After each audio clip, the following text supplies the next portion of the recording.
Friends, welcome to my channel. நம்ம இன்றைக்கி என்ன பார்க்க போகிறோன்னா, மிளகாய் கிள்ளி சாம்பார் தான் எப்படி செய்கிறதுன்னு பார்க்க போகிறோம். இது ரொம்பவே சிம்பிளான ரெசிபி, ரொம்ப குயிக்காக செஞ்செல்லாம் ரொம்ப டேஸ்ட்டாக இருக்கும். கண்டிப்பாக ட்ரை பண்ணி பாருங்கள்.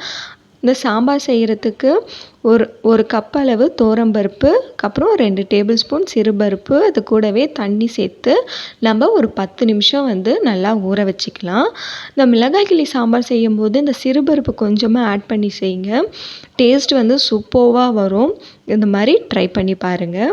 இது நல்லா 10 நிமிஷம் ஊறிடுச்சு. ஊறின பிறகு நம்ம ஒரு 3 வாட்டி கழுவி எடுத்துக்கலாம்.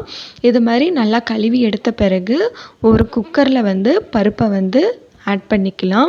இது கூடவே இதுக்கு வேகிற அளவுக்கு தண்ணி ஆட் பண்ணிக்கோங்க. இப்போ ஒரு கப் அளவு பருப்புனா அதோட டபுள் மடங்கு தண்ணி ஆட் பண்ணிக்கலாம். அது கூடவே நீல வாக்கில் அரிஞ்சு வச்சுருக்க வெங்காயம், ஒரு தக்காளி, 10 பல்லு பூண்டு, அதுக்கப்புறம் காரத்துக்கு ஏற்ற மாதிரி பச்சை மிளகா ஆட் பண்ணிக்கலாம். இந்த சாம்பாருக்கு பச்சை மிளகா காரம் மட்டும்தான், அதனால் உங்களோட காரத்துக்கு ஏற்ற மாதிரி ஆட் பண்ணிக்கோங்க. நான் இப்போ 5 பச்சை மிளகா ஆட் பண்ணிக்கிறேன். அது கூடவே 1/2 டேபிள் ஸ்பூன் மஞ்சத்தூள், 1/2 டேபிள் ஸ்பூன் சீரகம், அதுக்கப்புறம் 2 டேபிள் ஸ்பூன் ஆயில் ஆட் பண்ணிக்கிறேன்.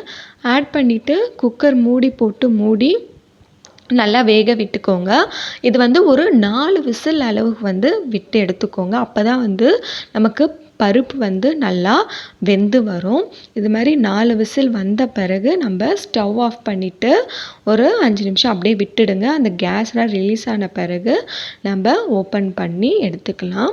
இப்போ நம்ம இந்த எக்ஸஸாக தண்ணி இருக்குது இல்லையா, இதை ஒரு கிண்ணத்தில் எடுத்துடலாம்.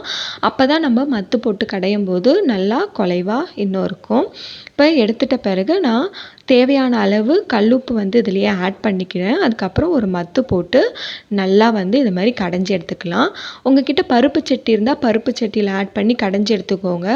பருப்பு நல்லா குழஞ்சிருக்க தொட்டு நான் இதுலேயே அப்படியே மத்து போட்டு கடைஞ்சி எடுத்துக்கிறேன்.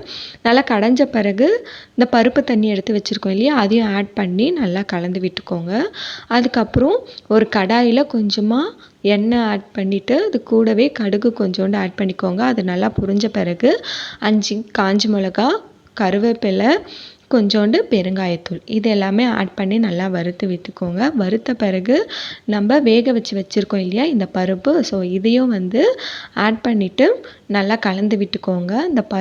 இந்த பருப்பு நல்லா ஒரு கொதி வரணும்.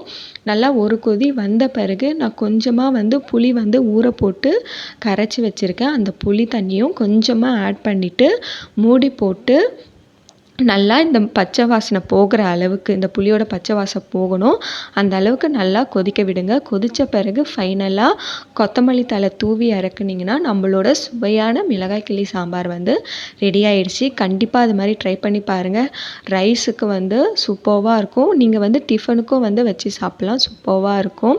கண்டிப்பாக எல்லாருமே ட்ரை பண்ணிட்டு எப்படி இருக்குன்னு சொல்லுங்கள். வீடியோ பிடிச்சிருந்தா மறக்காமல் லைக் பண்ணுங்கள். தேங்க்யூ.